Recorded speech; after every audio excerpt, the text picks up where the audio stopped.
Hello ladies and gentlemen, this is Blue Maxima and I'm here checking out The Longest 5 Minutes. This is well, it's kind of hard to describe. It is technically an RPG, but it feels more like a visual novel than anything else. You'll kind of understand why once we actually hop into it. Funnily enough, there's no options menu or anything, so we can just hop straight into it. I don't have an exact amount of time for how long I've been playing this, because the game doesn't have a save timer, but it's somewhere between 2 and 3 hours, and it's probably inching closer to 3 than 2, we'll put it that way. So, let's just load up my game here. Now, we're probably going to be put into a scene where it's a fight with the Demon King. So, the general idea of this game is that you have to fight the Demon King. That's pretty much it. And at the very beginning of the fight, which is also the very beginning of the game, the main protagonist loses all his memories. So you're in the middle of the fight with the Demon King, and you are trying to remember everything that's going on, why you're there, why you're fighting him. I mean, it's pretty obvious. He's a fucking Demon King. He seems kind of confused, isn't he? And by he, I mean the protagonist, whose name is Flashback. Ha ha ha. He forgets everything, so he has to remember everything. And when he starts remembering stuff, he ends up getting thrown into these weird little RPG sections. But for now, I'll just let you watch this whole scripted little event here, because this is the visual novel part. You basically just sit here and watch. There's a couple of choices that you can make that will change the outcome.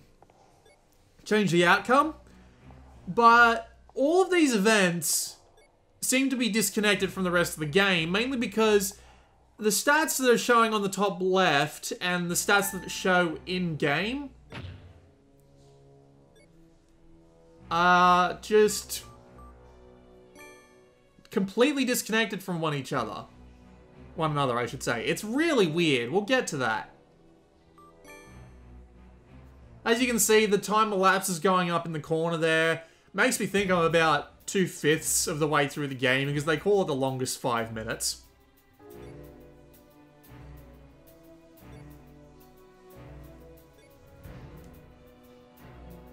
Yeah, and as you can see, you just watch this and then bam.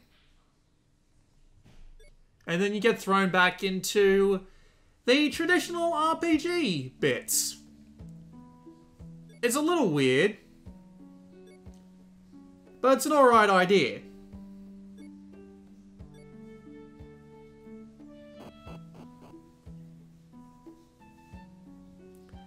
No voice acting or anything, but it's a 300 megabyte game. I'd be amazed if it did have voice acting for all these lines in that sort of... Hell no, we're way ahead of you.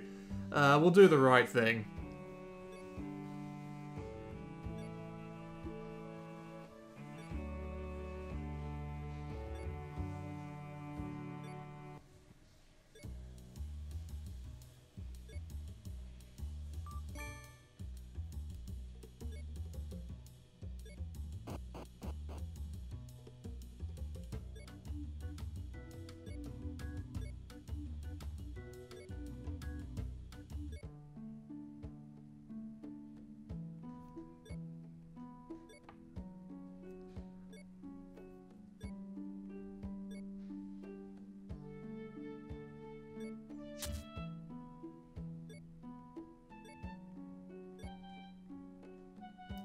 Honestly, it's not that funny.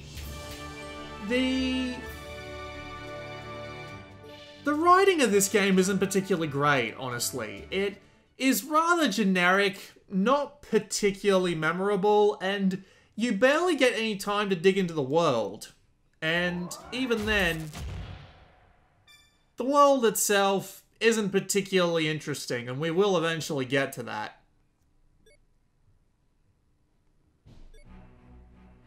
So you might have noticed on the right, in that little scenario complete screen, that there were trophies that popped up. And the weird thing about those little flashback segments is that they actually need to be done if you want the best ending. At least that's what the game hints at. But some of them are actually really annoyingly hard, but it's weird because the rest of the game is just retardedly easy. It's very unusual, but we'll get to that.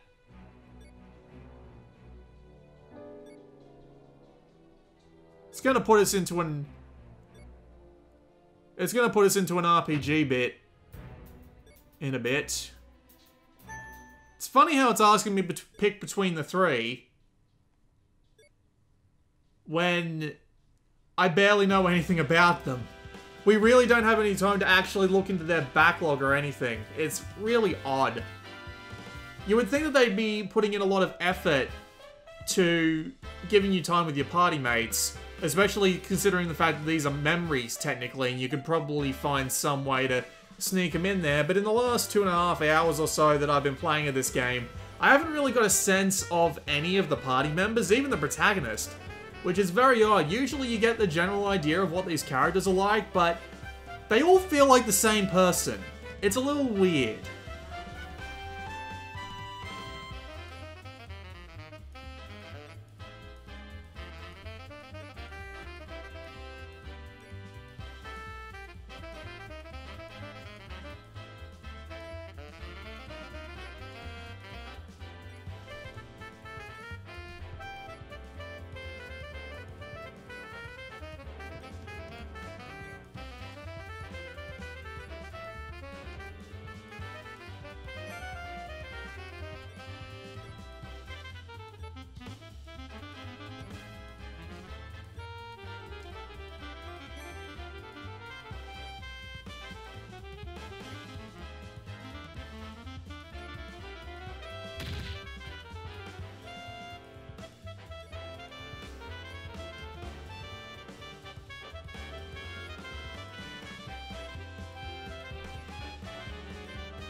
Alright, so there's a little bit of wandering around that we can do, and we can talk to people.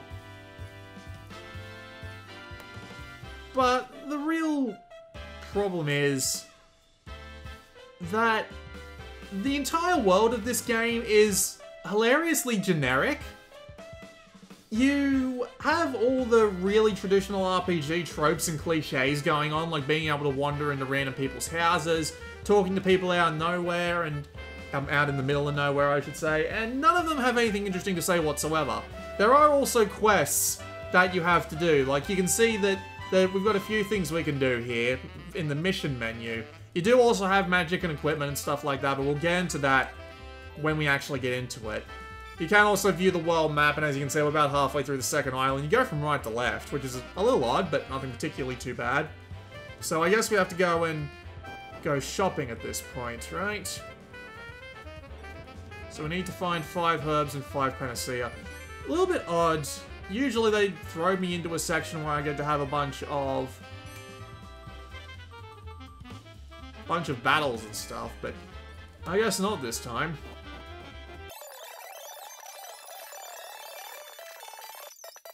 Man, I always pick the worst places to start these videos, don't I?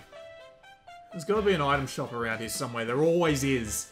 It's one of the things about this world. There's always the item shop, the weapon shop, the inn, and the bar. And the bars don't even let you get any side quests like bloody Romancing Saga.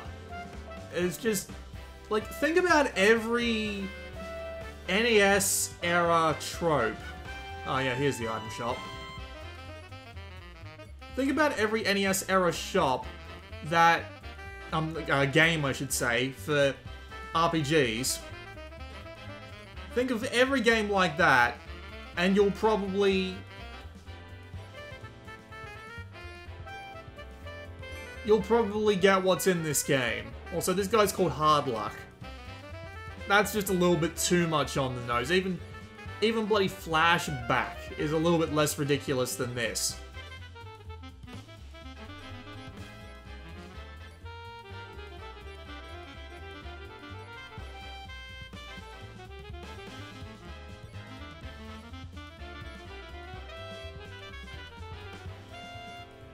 Two treasure chests.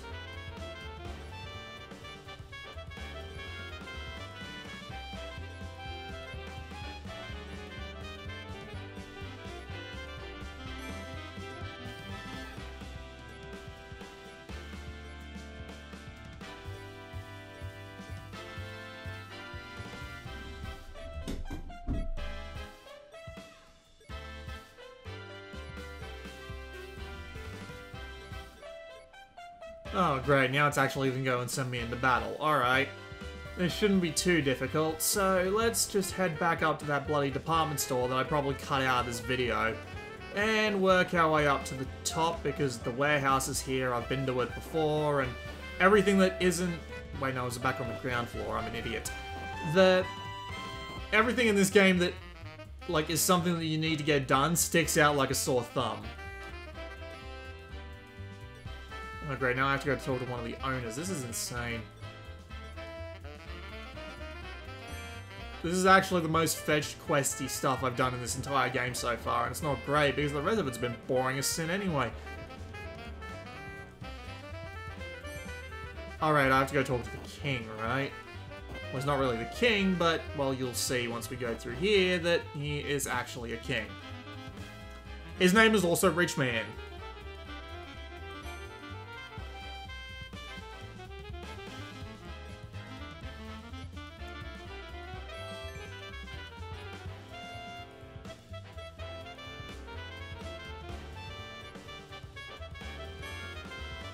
No, ...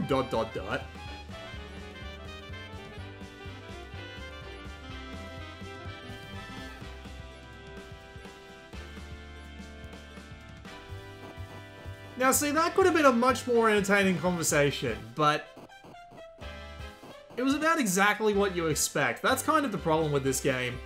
Considering how many generic fantasy tropes that it uses, the amount of just things that are just super easy to predict is ridiculous. You've got a bunch of things like that in this game.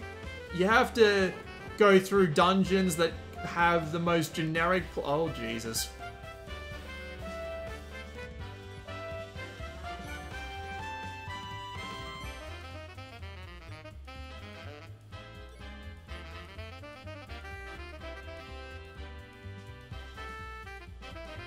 You just get the most generic monsters and the most generic dungeon layouts and the most generic, well, pretty much everything. And yay, we actually found the demons. That was particularly easy.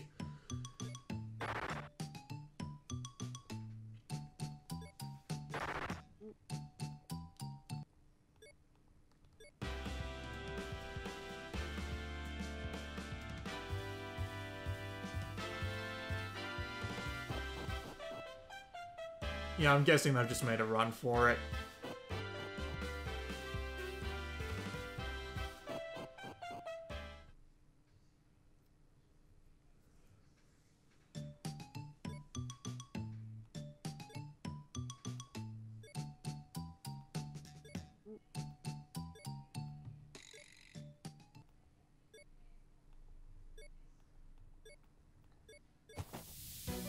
Alright, so now we're actually in a fight, and it's exactly what you expect.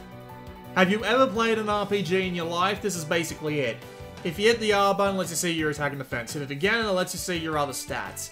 And if you go down to items, you can use items, you can guard, you can use a few forms of auto attack, but none of these are particularly necessary, and you'll see why shortly. You've got attack, heal, and assist magic, and you can also just do a typical attack, which is what I'm going to do with him because he's extremely strong, and we'll just raise everyone's stats. However, as you can see, you take so little damage in this game that nothing is a danger to you whatsoever. Even the bosses are hilariously easy, to the point where a couple of bosses in this game I was able to just mash X, and I won.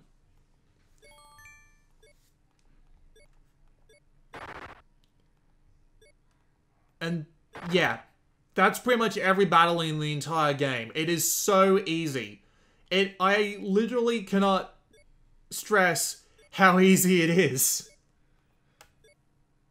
There's like one or two bosses in this game that just give you minor challenges, because the way this game works is that every time you go into a new memory, it actually resets.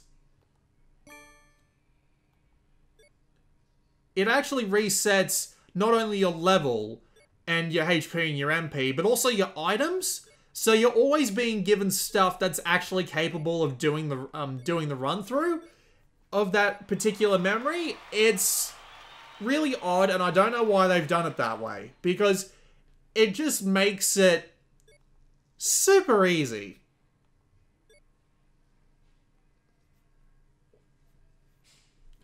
And I'll show you what I mean with all that when we actually get out of this.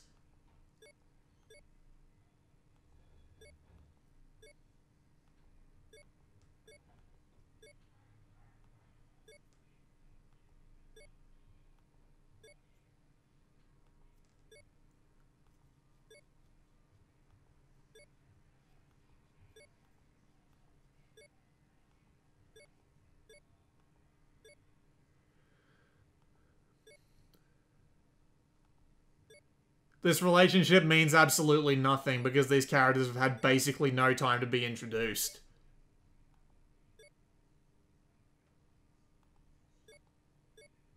I find it almost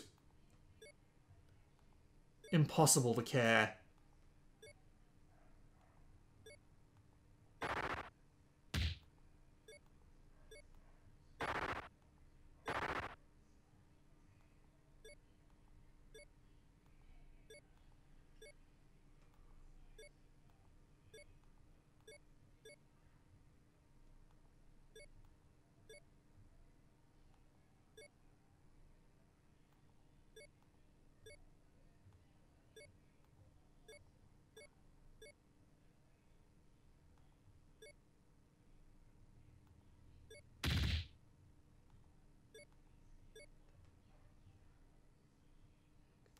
They seem to be throwing in a lot of those sorts of jokes.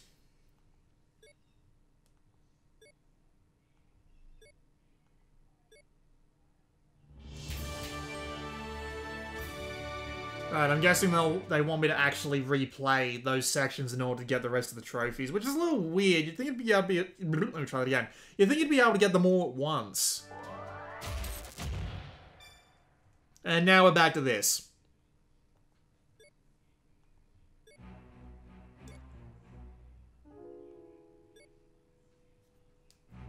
I can never pick just one.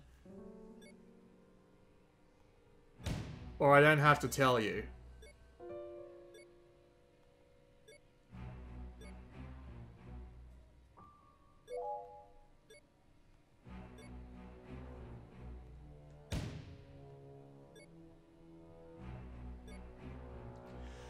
Alright, so just while we're here, and I can't really be bothered to, just watch this for a little bit longer. So here's your actual options menu. Nothing particularly out of the ordinary. You can come here to select the chapter, which I think is a way to modify how the actual fights go. And you can also come to the memory album. And what I'm going to do is I'm going to save the game just to be safe.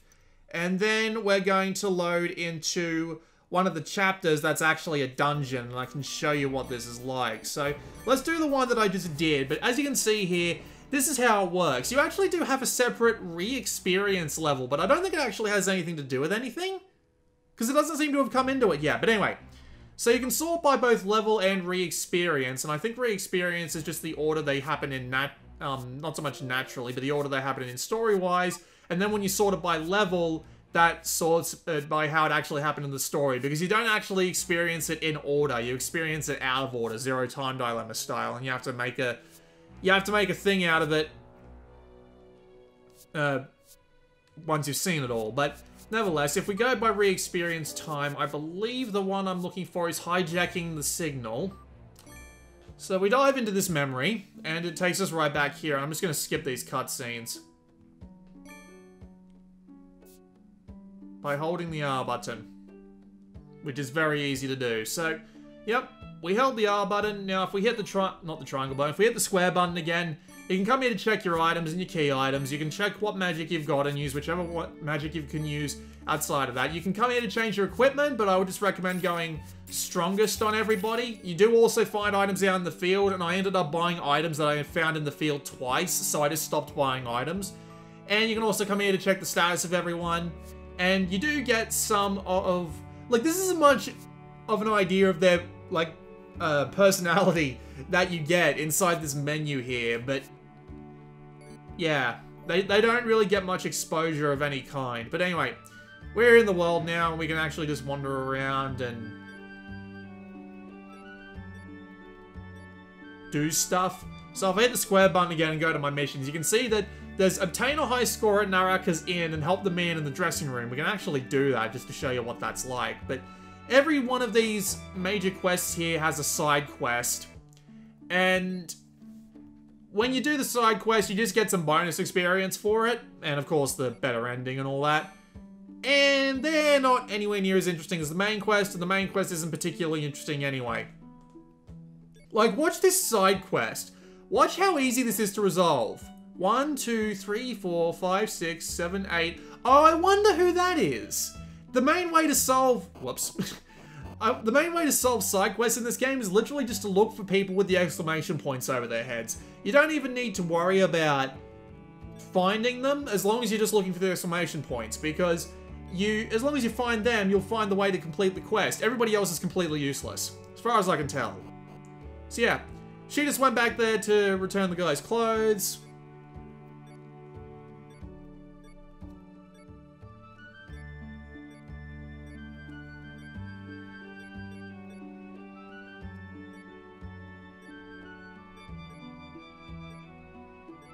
And that's it. That's the entire side quest.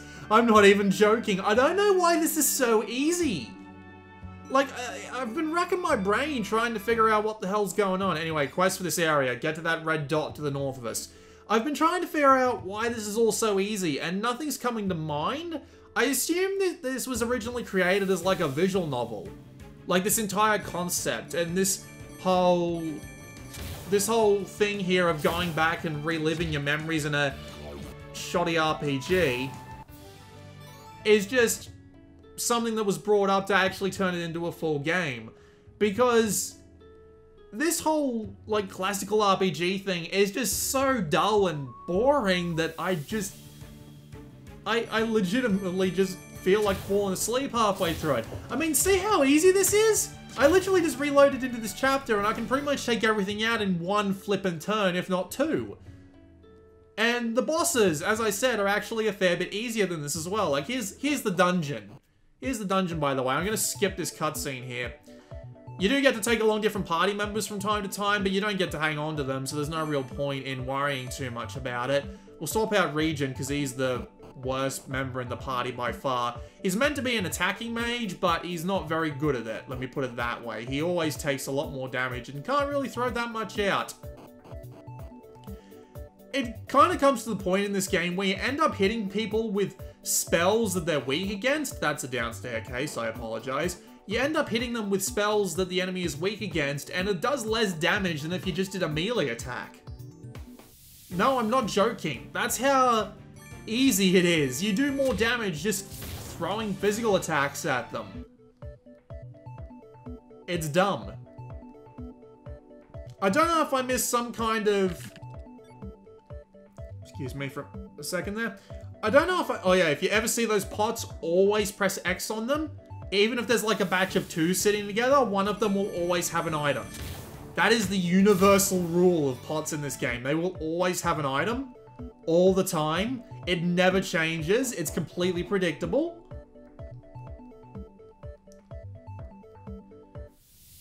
And I'm bored. I do not care. I have zero ability to care.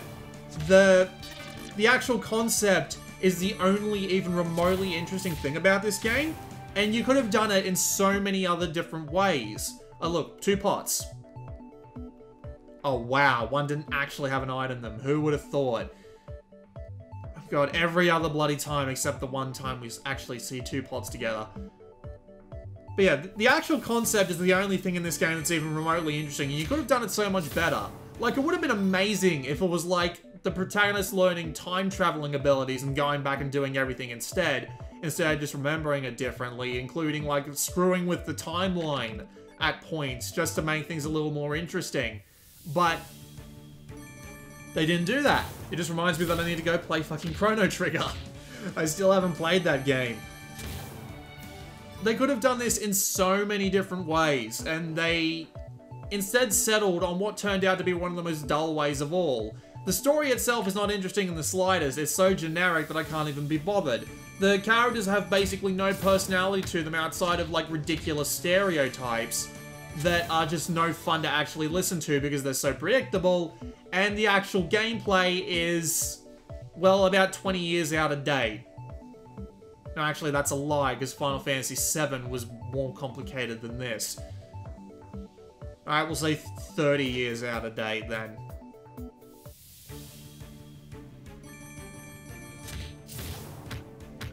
I mean, if I'm finding an RPG to be easy, you've done something wrong. Like me, I'm the sort of person who has trouble playing Final Fantasy VII, actually. And for some reason, I find this game to be an absolute cakewalk. And I don't know why. It's crazy. I should probably, heal my guys up just to be safe. I actually have Healing Rain on someone, which I could have used to save a whole lot of trouble there, but it's not like it matters. I'll need to do it again before we get to the top anyway.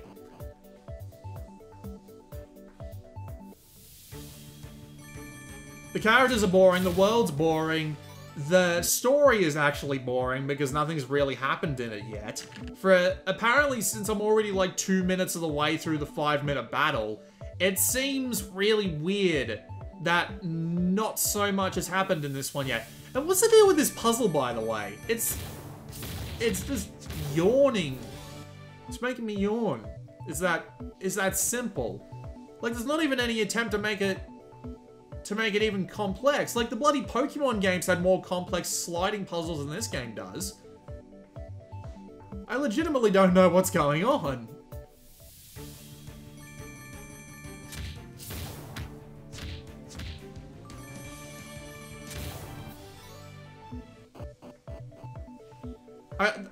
If you're wondering where the rest of the game is, I don't blame you. I was wondering that as well for the first, like, hour or so. And then I went and checked the manual and I saw that this was basically it. All the trophies you get in this game are the side objective trophies. Well, they're not really side objectives. One's always going to be the main objective of the level, but you get the general idea. Every trophy in this game is basically one of the objectives, so there doesn't seem to be anything in the way of special objectives or side content or anything like that. The most advanced you'll get in side quests in this game is a fetch quest that'll make you go to one town and then it'll make you come back to the town you started in. And that's it, more or less. I can't even remember how you get out of this one. I have been through here. Right, I've got to go over there. I have been through this area before. I should probably heal these guys up again. Healing Rain. There we go. We're on the 8th floor. I could take these guys out in one turn if I wanted to actually, like, spread the attacks out properly, but I just can't be bothered if you couldn't tell. So it's time to go fight a boss. Hang on. I'll just make sure everyone's got the strongest equipment they can use, and we'll go talk to the boss. The legendary DJ Radio Man.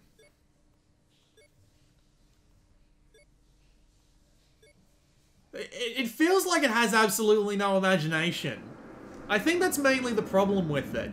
Like, the only good idea that this game has got is this concept, and it wastes that. The waste of it, wow, okay. The rest of it just feels like completely uncreative RPG from 25, 30 years ago. I do not care for it in the slightest. Let's just go full on the attack and see how long we last. I can actually, where's, what? Oh, it's autos over here. We'll go full attack. I'm literally just going to auto this and put the controller down.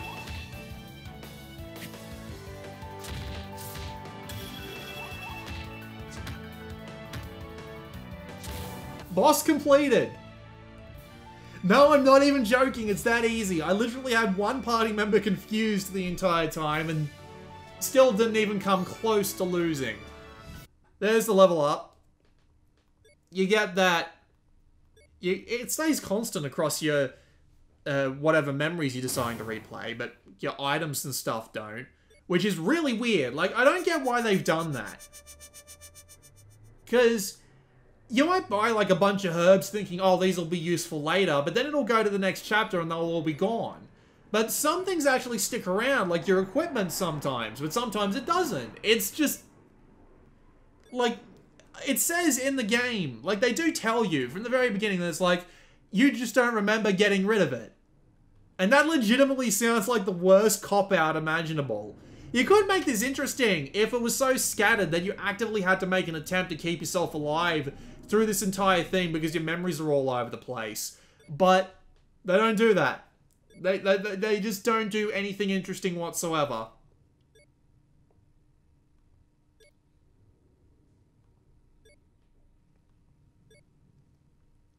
I don't care for skip.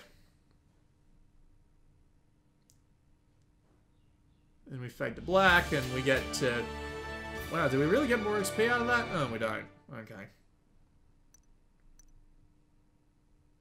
Well, either that, or it's just giving us the XP again, but yeah. And I'm back to the fight with the Demon King. It's actually put me right back where I was, which is kind of interesting. But not really. Not in the grand scheme of things. But yeah, I've been here for half an hour. You've seen pretty much everything this game has to offer you. No, I'm not joking. That is basically it. I haven't seen anything outside of what you've just seen, and I can't find anything positive about this. Wait, no, that's a lie. Actually, no, that's also a lie. The game doesn't run very well at all sometimes, but... I feel like there's an entire game missing here. Something went wrong. I don't know what, but... No? No, that's a good word. No, do not pick this one up, because I just don't see the point. The gameplay is boring. The story is boring. The characters are boring. The writing on everything isn't very good at all. The world is boring. The everything is boring. Even the concept, which is like the only thing that I thought about with this game that even looked remotely interesting, gets wasted. I originally put off playing this because I was looking at the trailer and the screenshots and I was like, this game looks like that it's not going to be able to do anything with what it's got. And I don't mean to toot my own horn, but I am playing a lovely jazz number right now. More or less, if that metaphor even makes any sense. Don't even bother. Don't worry. Just ignore it when it comes out. You'll have better things to spend your money on next week. And by next week, I mean the week after this game comes out. So, there you go. This has been Blue Maxima, and I will see you all next time.